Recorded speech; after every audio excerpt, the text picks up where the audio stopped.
In the face of the many crusading, irrational dogmatists of our day, some putative defenders of reason argue that what we need is to embrace intellectual humility, a recognition of our cognitive limitations and the impossibility of certainty.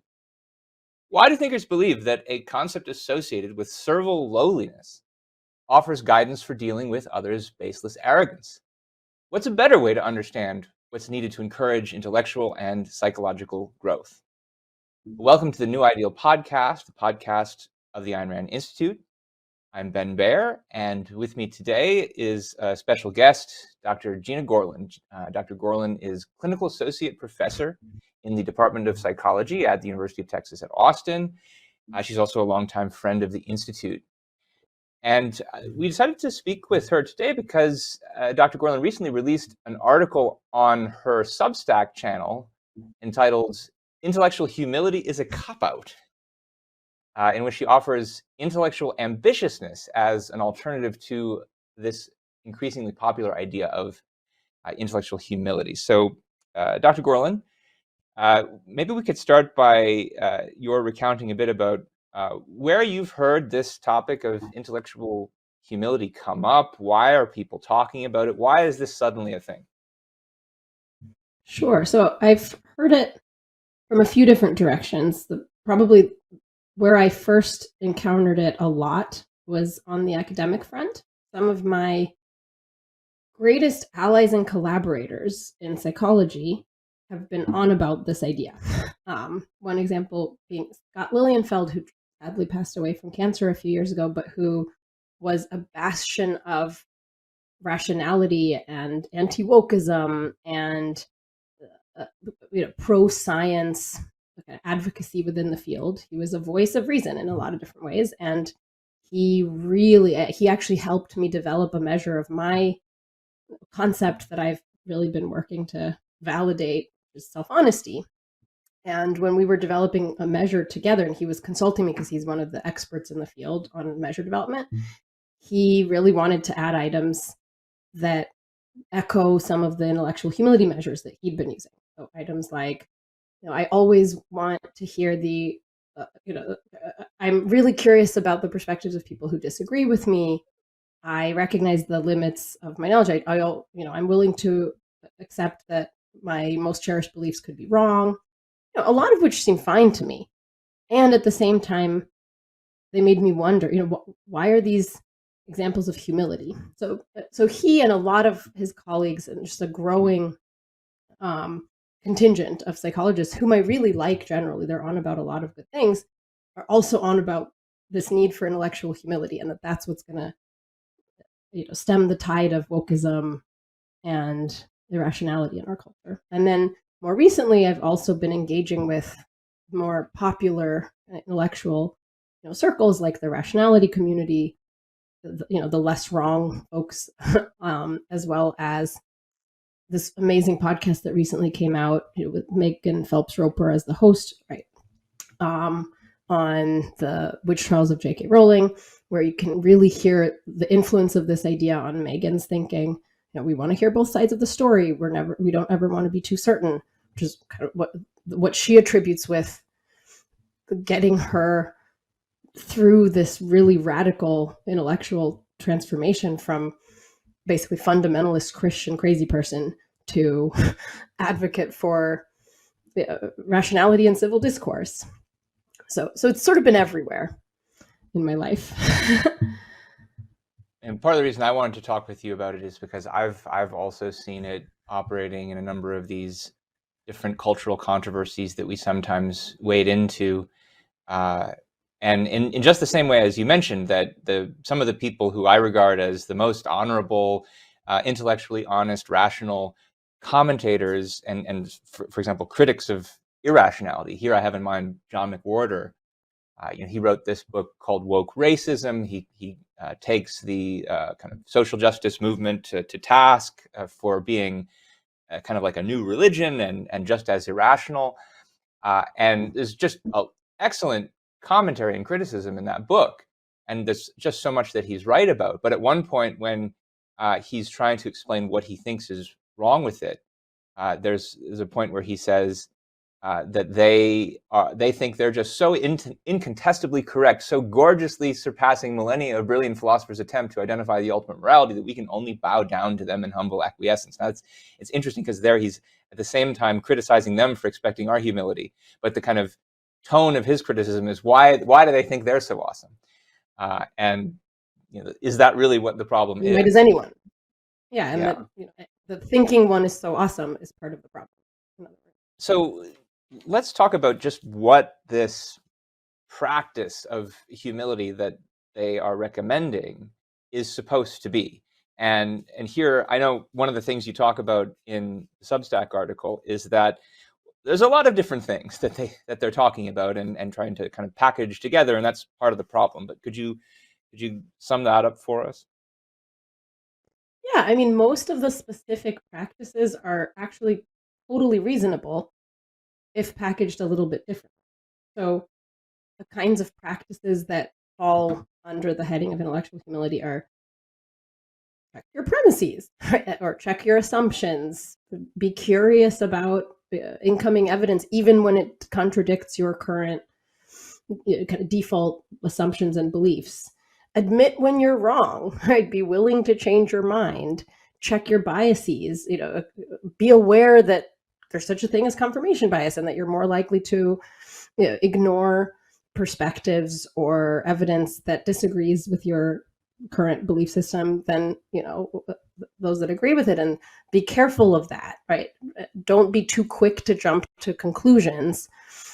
Realize that it's really hard to know things, and that most people believe at least some things that are wrong that they're convinced are right, all of which I agree with on its face.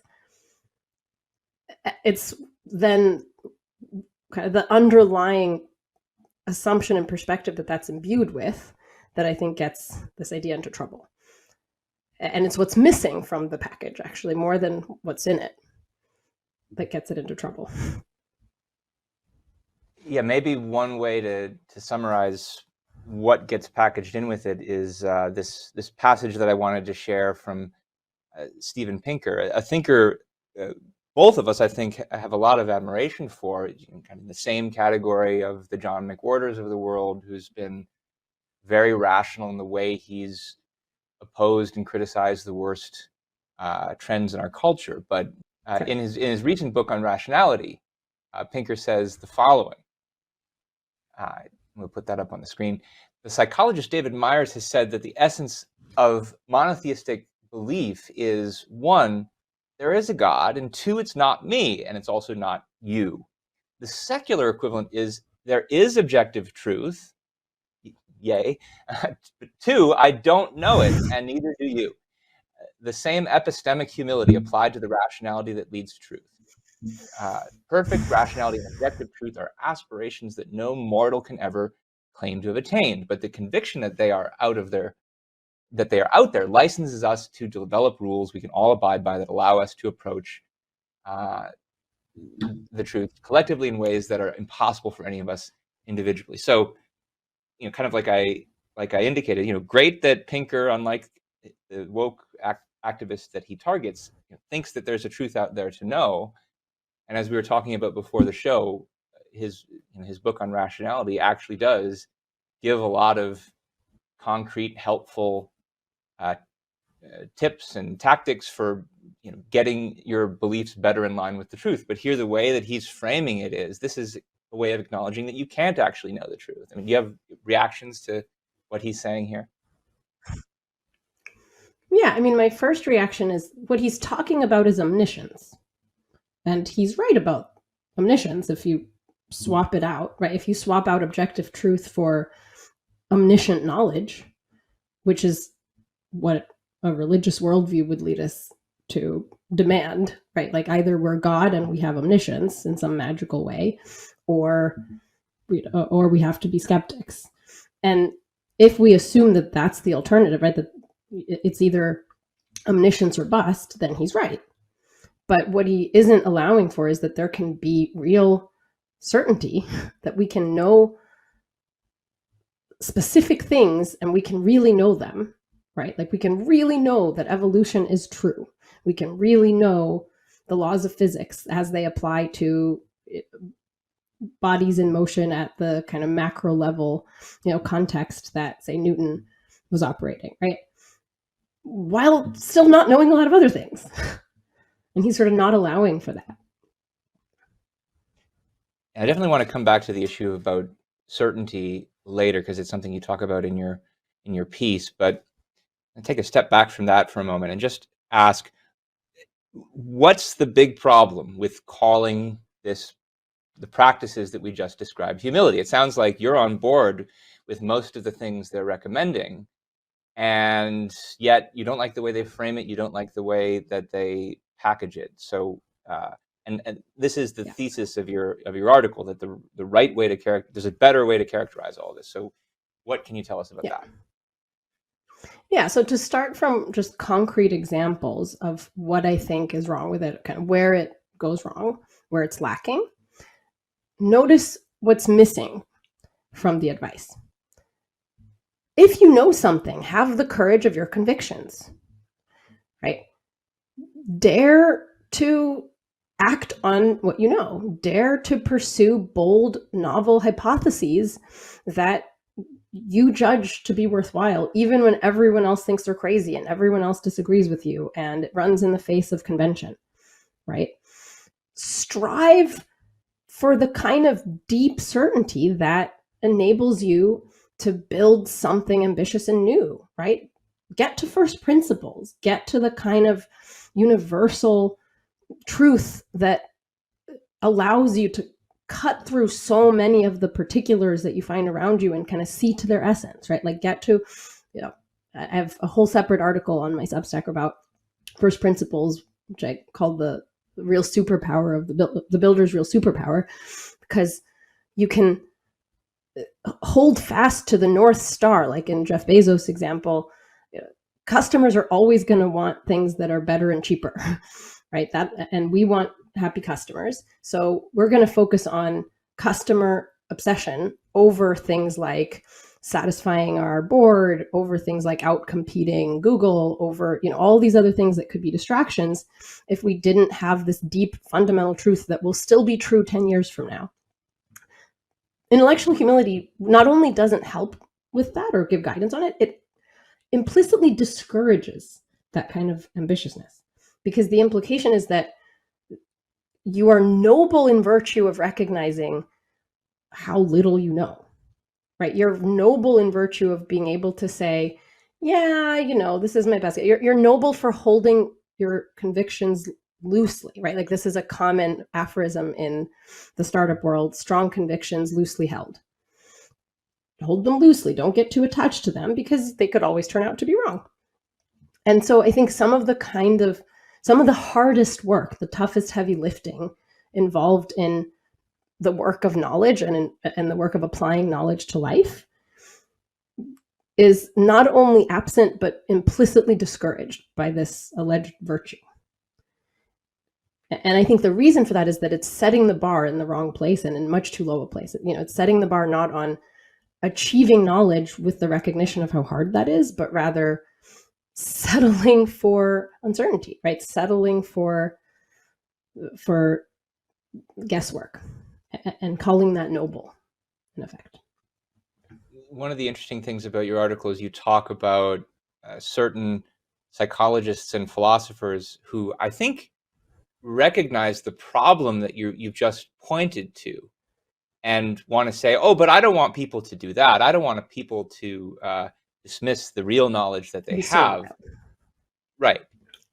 And they'll just say, but there's a difference between humility and servility.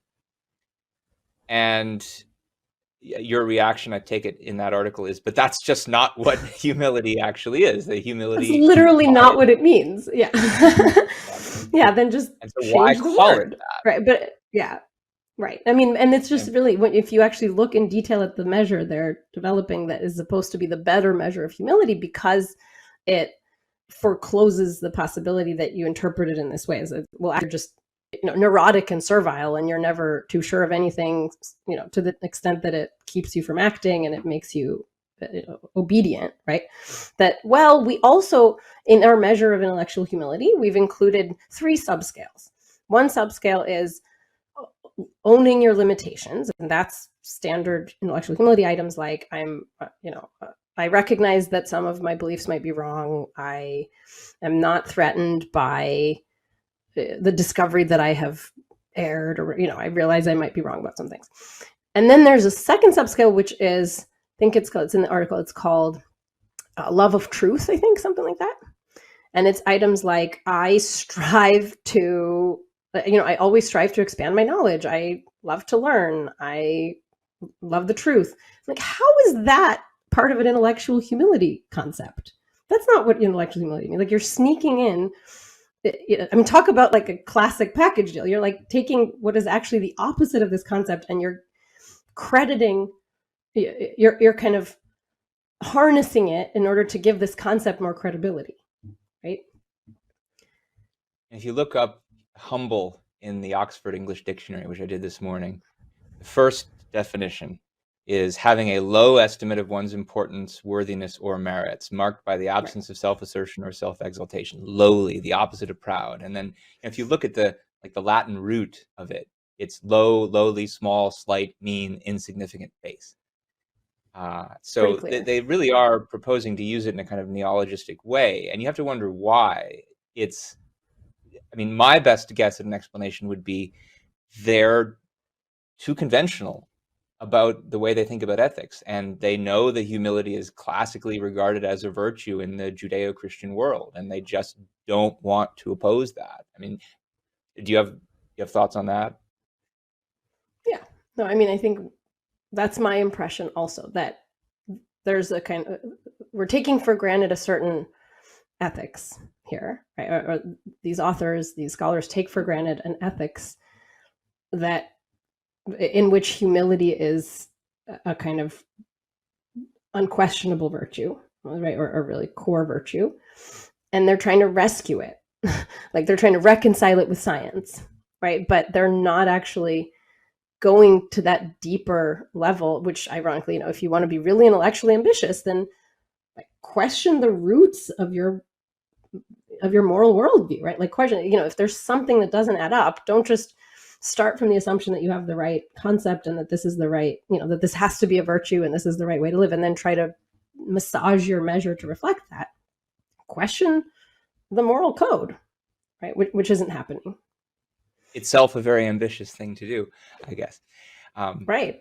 But let's talk about that, the alternative concept that you were recommending, intellectual ambitiousness, which you think better captures some of the actually good things that they're talking about. Can you tell us more about why you chose that term to use to describe your alternative view, and maybe flesh that out a bit? What are examples of intellectual ambitiousness that you think are widely regarded as actually good things? Yeah. I mean, in the spirit of what I think is intellectual ambitiousness, I should say I'm not totally wedded to ambitiousness as kind of the right or the ultimate, contrast here. I don't know that this should now become, a bona fide virtue in its own right. Maybe not. But I can see arguments for it as a helpful ethical, epistemological concept, a concept kind of at that interface. The reason that I've chosen it as the juxtaposition to humility is because I want to highlight what's missing and sort of motivationally what's really important to emphasize in one's own mind, and also what's right about the intellectual humility literature, which is that knowledge is really hard work. Greg Salmieri has made this point many times in various talks and forums, and I've kind of internalized it, and I've seen it particularly when dealing with really ambitious people in any line of work who are trying to, figure out new ways to do things, who are trying to kind of get to the bottom of, this economy. What can we expect to happen with interest rates in the next 5 years, and how does that affect our plan? It's complicated, it's hard, and forming our own, or what should my diet be? How, which of these many different alleged, nutritional philosophies or nutritional approaches is the right one, and how do I know, and how do I judge, and how do I decide? It's really hard work, and people underestimate how hard the work is. And so people do often kind of coast on a pretense at certainty, right? People think that they've found the right diet and they haven't bothered to, examine the 20 other diets that have perfectly equivalent amounts of evidence, both in support of them and in contradicting them. And they've never heard of the placebo effect. And so they're not even, factoring in that, yeah, you would feel better having tried any diet that you're feeling optimistic about. And that means absolutely nothing about the actual causal mechanism, by which your, high protein or high fat food content is contributing to your mood or whatever, right? It's really hard. And so it takes an ambitiousness to kind of up to raise your bar, right? That there's a kind of a raising of the bar needed. There's a wanting to really know, not just to pretend at knowing. And it's harder. And I think there's something lofty about it, right? And so I want to signal that the quest for knowledge is an ambitious quest. It's not going to come easy. It's not going to come cheap. And also because ambitiousness to me feels, if not like the polar opposite, very different from humility, right? It sort of has a very different motivational emphasis, right? And skew, where it's not about groveling, it's not about lowering, it's about raising, right? It's about aiming higher and recognizing that that's going to be hard, that's going to take work, that you're going to often get it wrong, right? So a lot of the particular observations of the intellectual humility people will apply, but they'll mean something very different. Oh yeah, I'm going to fail a lot. I'm going to be wrong a lot, because that's the work, because that's what I have to accept those costs in my quest for real knowledge, right? And I'm ambitious enough to take all that on. So that's my thinking behind it. I mean, I should say that I like the term ambitiousness here. I think it conveys a lot of what's needed. One of the things we've talked about in the past is the relationship connection between concept of ambitiousness and the concept of pride. I mean, in Ayn Rand's philosophy, she regards pride as a moral virtue. She actually at one point glosses it as moral ambitiousness. I think she'd regard the kind of intellectual ambitiousness that you're talking about as one important aspect of that. And I can see why, like maybe the world isn't quite ready. Not all of the world, at least, is ready for thinking about pride as a virtue. But if you, the way I often explain it is, it's the same idea as taking pride in your work, except that it's not just your work. It's taking pride in your soul. It's taking pride in your psychology and your knowledge, and wanting to desire the best in all things, including wanting to know the truth about the world. And for some reason, there's not the same stigma associated with the idea of taking pride. And often the people who advocate humility will say, no, we're not against taking pride, we're just against pride. But okay, but they're actually pretty closely related. And there's a difference between pride and arrogance, which is the thing that they're opposing.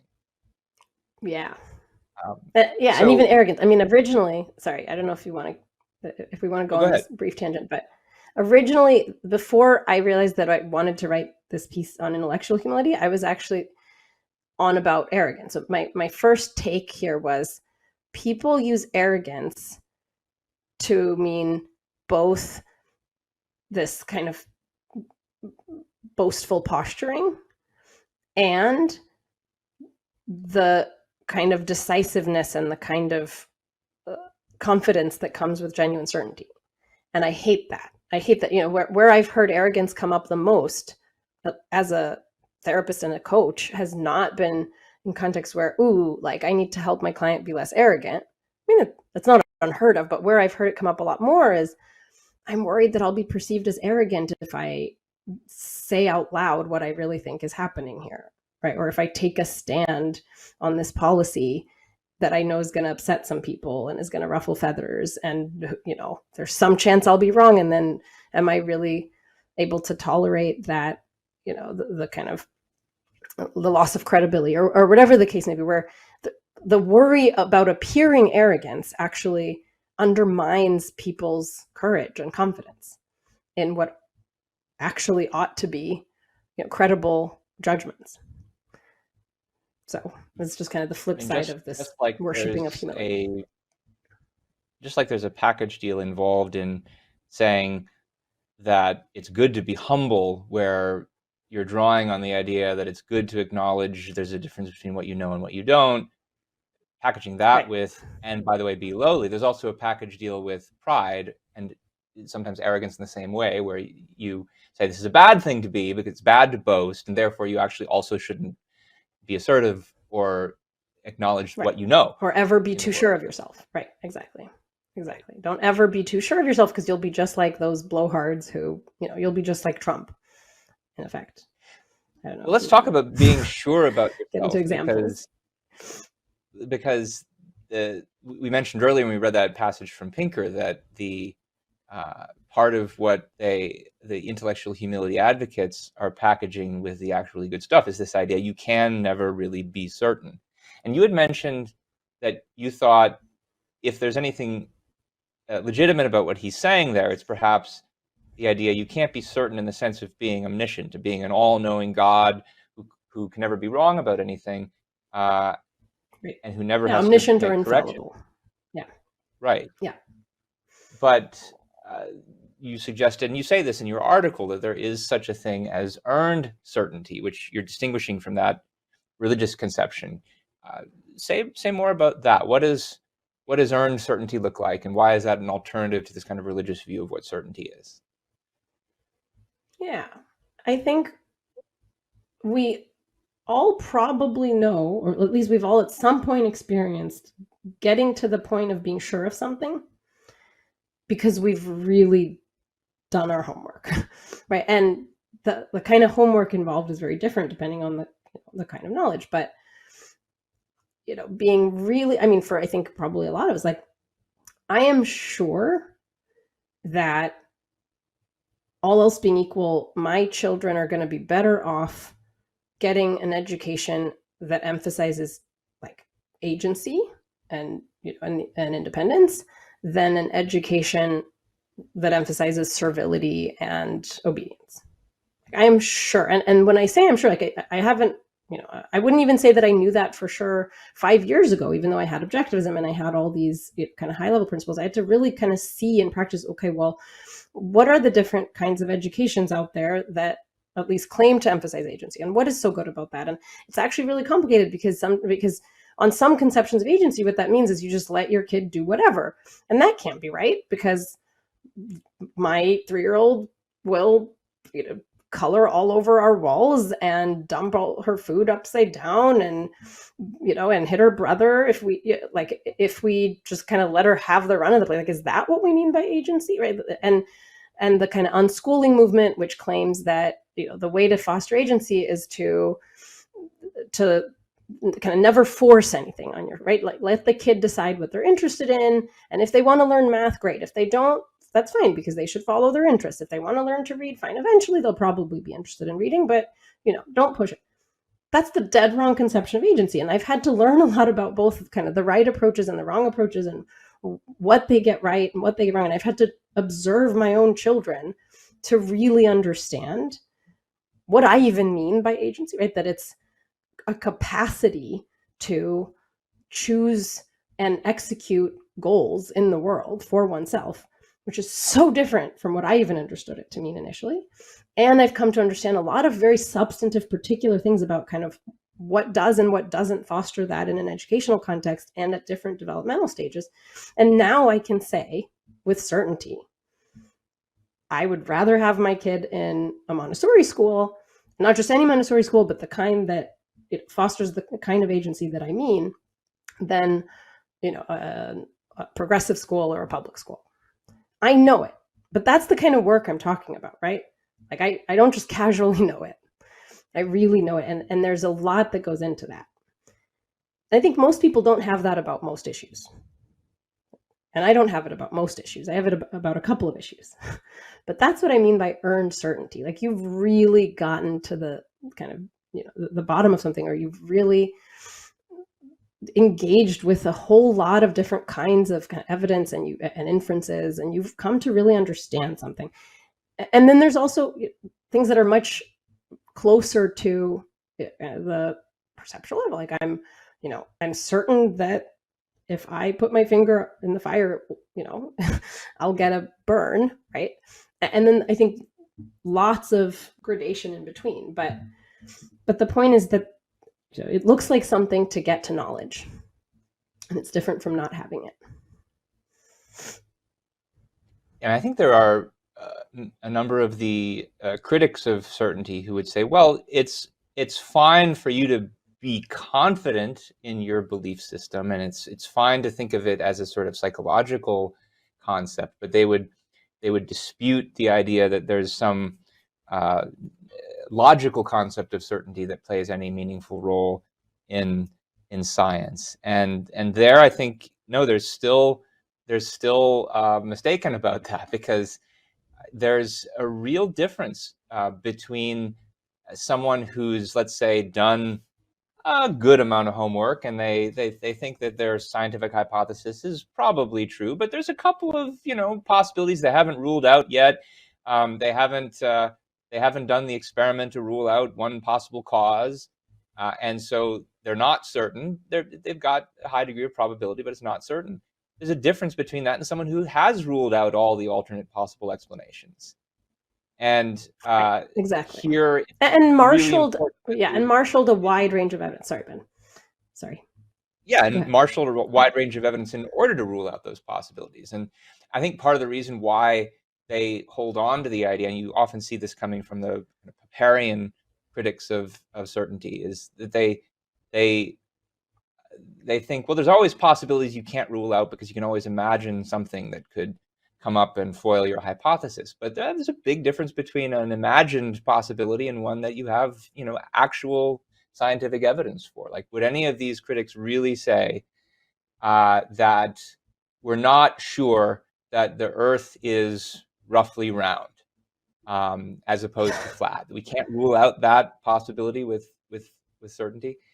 Or better than that, we know that there's a whole movement of flat earthers who deny that, but right? So it's not like there's nothing to defend there, right? Like, it's actually really important to be able to come out very boldly and decisively in favor of the thesis that, no, we know this. It's not just my belief against your belief. Like, we know. And the same thing, flat earth, like, that requires actually conspiracy theory level denial of, like, photographs and people have gone to elaborate lengths to deceive us.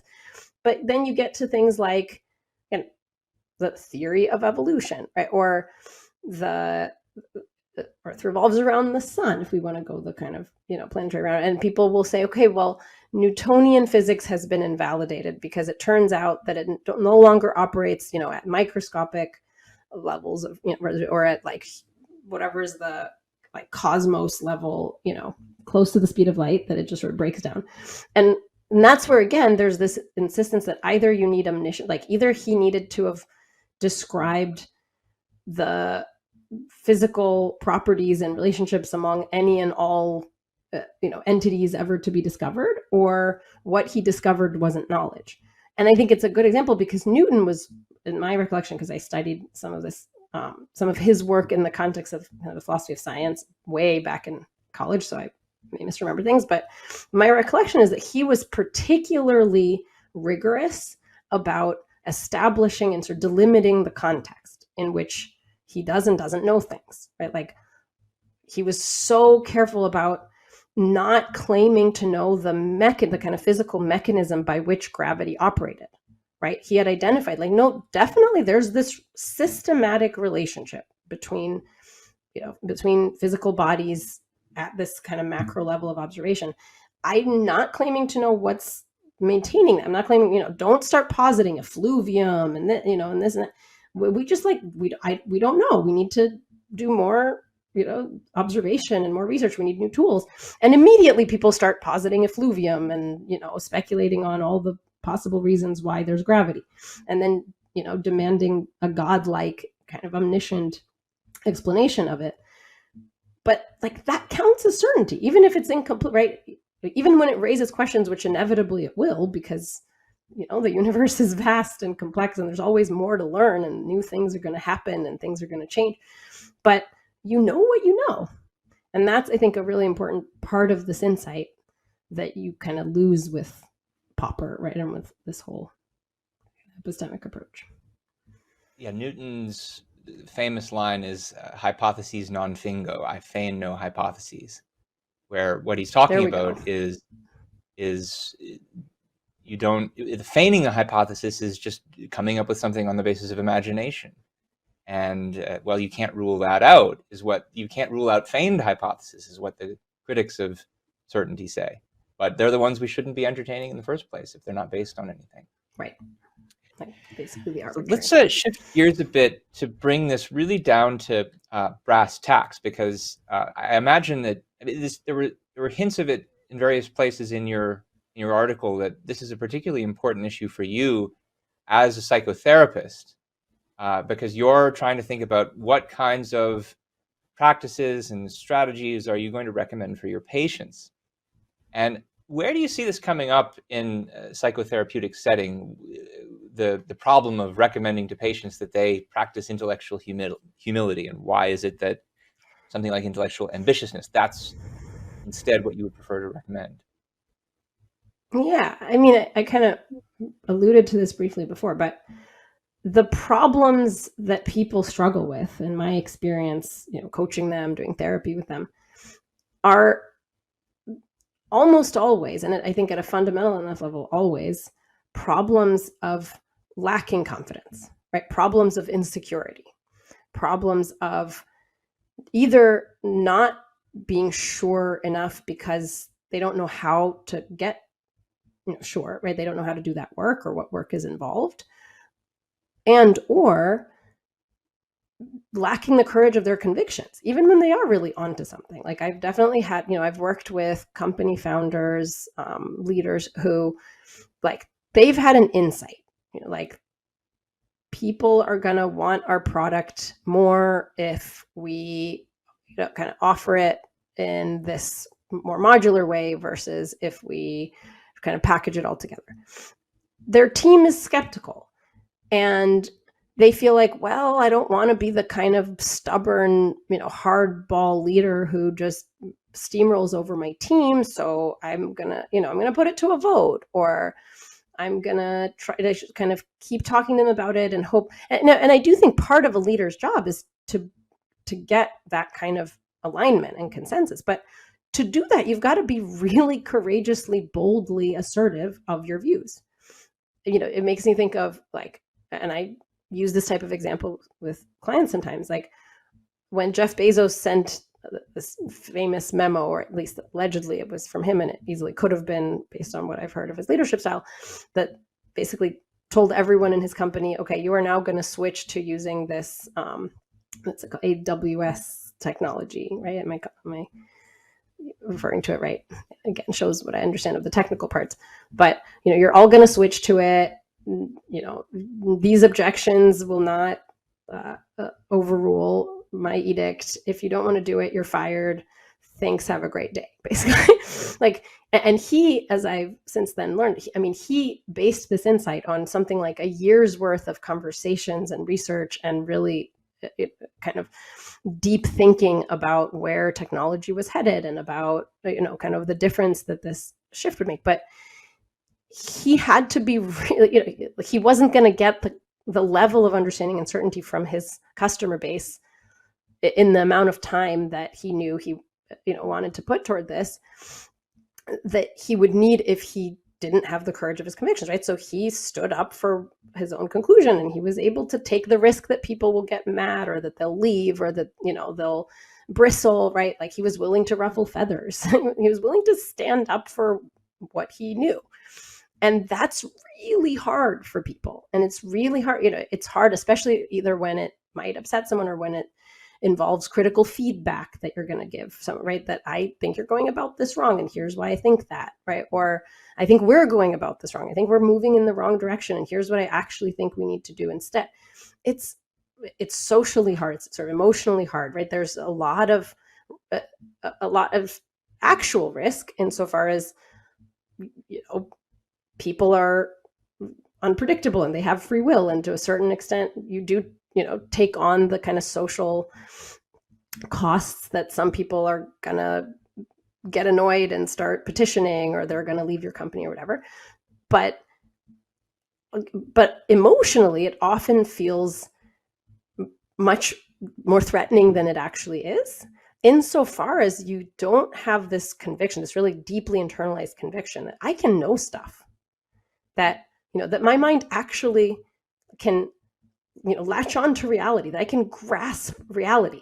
And that grasp is solid, when it is, right? And that there's a way for me to know when it's solid.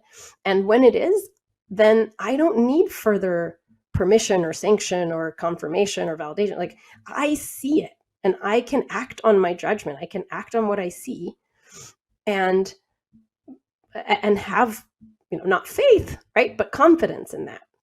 That's really hard for people. And so the fact that humility actually seems to, again, motivate precisely the kind of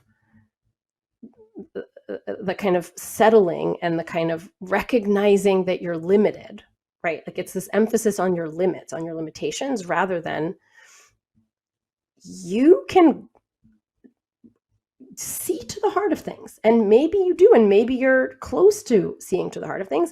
Keep going. Don't give up. Don't stop. Or if you're Katie Carrico, who, spent 30 years of her career doggedly, stubbornly researching this notion that you could use, mRNA to create, immunity, right? To kind of mimic an actual pathogen. And nobody wanted to give her any funding for it, and she never got any recognition for it, until COVID happened.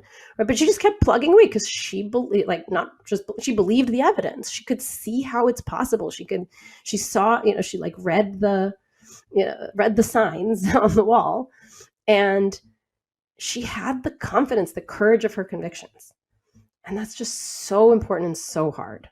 And nobody would have called her humble, I can tell you from from what I've read of her personality. Maybe one more thing we should talk about, just to make sure your position here is crystal clear, is how the possibility of certainty dovetails at the same time with the reality of uncertainty when there is uncertainty. And so you've been using examples now from the business world and from personal psychology and science, and it's certainly possible for people to get things right in those fields, but they often get things wrong, and they often know that they haven't figured it out yet, and that they're somewhere in between. And so the first question for you is, how does intellectual ambitiousness, as you're conceiving of it, fit into that fact? How does the intellectually ambitious person deal with mere probabilities, real uncertainty? Yeah, I'm really glad you're asking that, because that's actually more often than not the realm in which I'm helping people with this, right? It's not, yes, there are important cases where you just know, you really know, but in the context of really difficult, innovative endeavors, it's much more often that you're managing degrees of uncertainty and you're managing contingent possible futures and probabilities. And where you can have certainty is at the meta level of, I have either, I have surveyed the possibility space, right? The hypothesis space.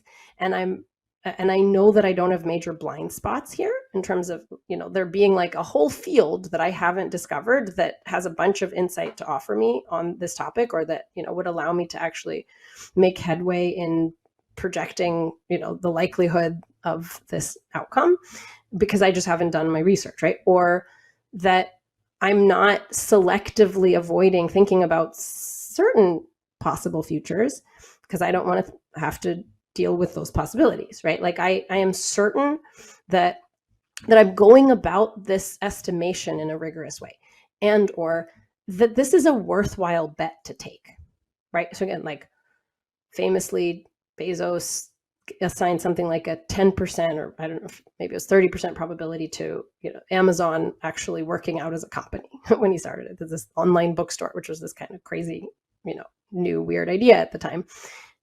He said, maybe it will succeed, but more likely it'll fail, and then I'll try something else, right?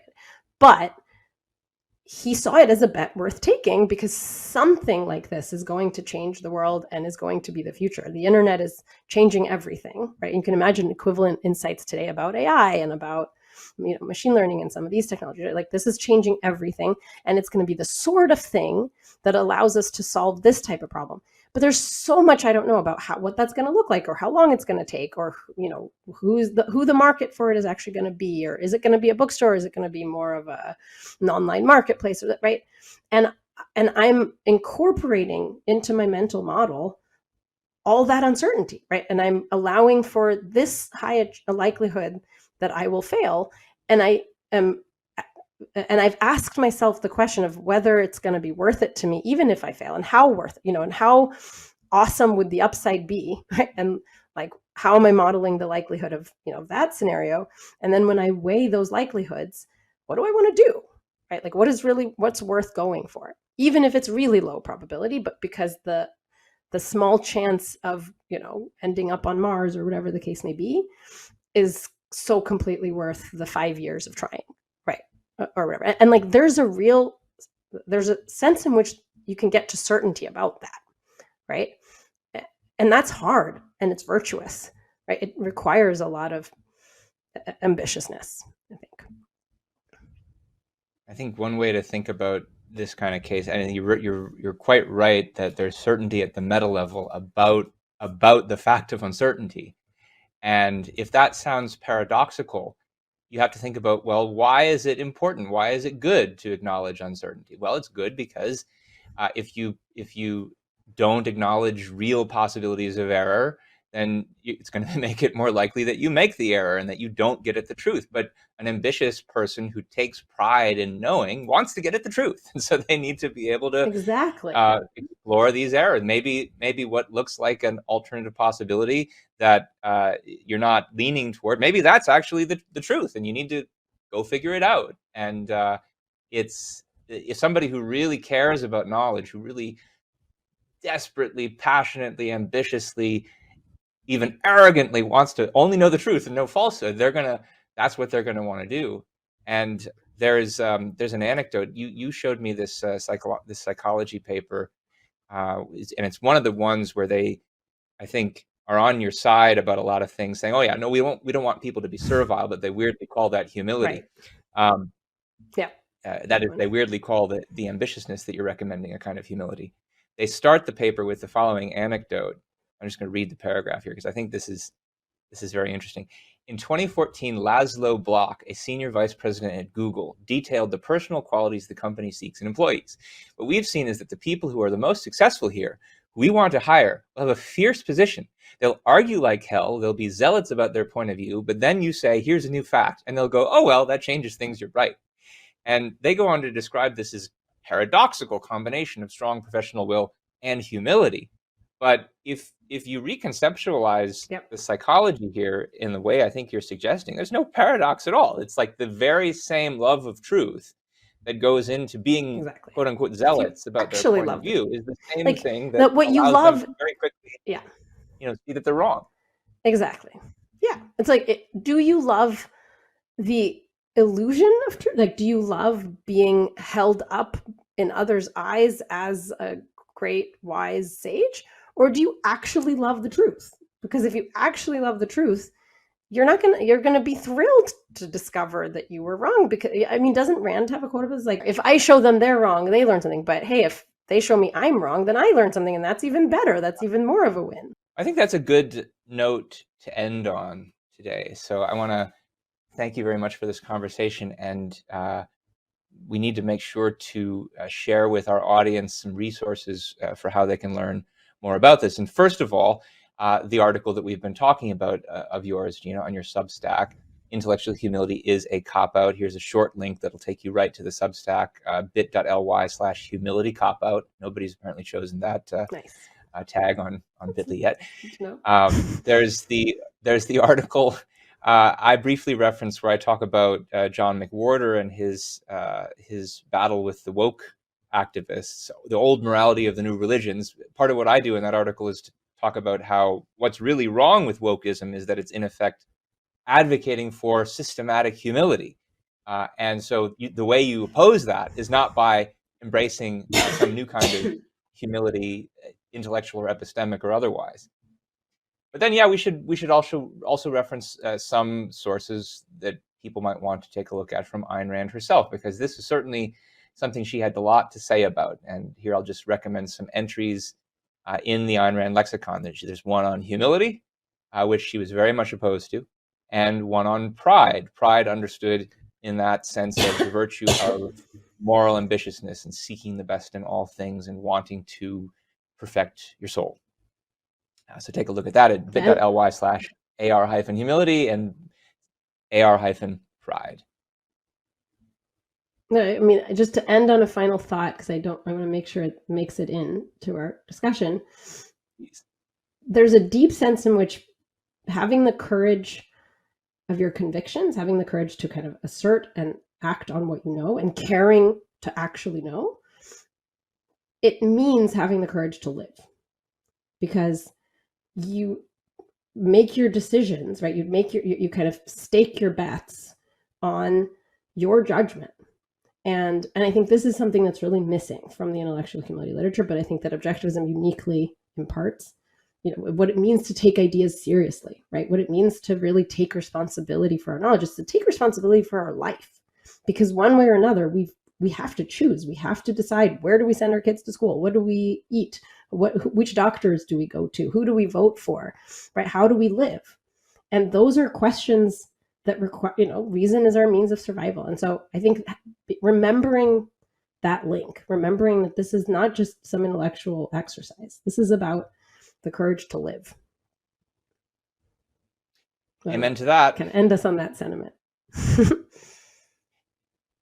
Thank you, Gena. So if you in the audience enjoyed this podcast, please consider subscribing to our channel on YouTube. Click the bell to get notifications for when we go live or post new recordings. If you're watching a recording, please be sure to like it, comment on it, share it.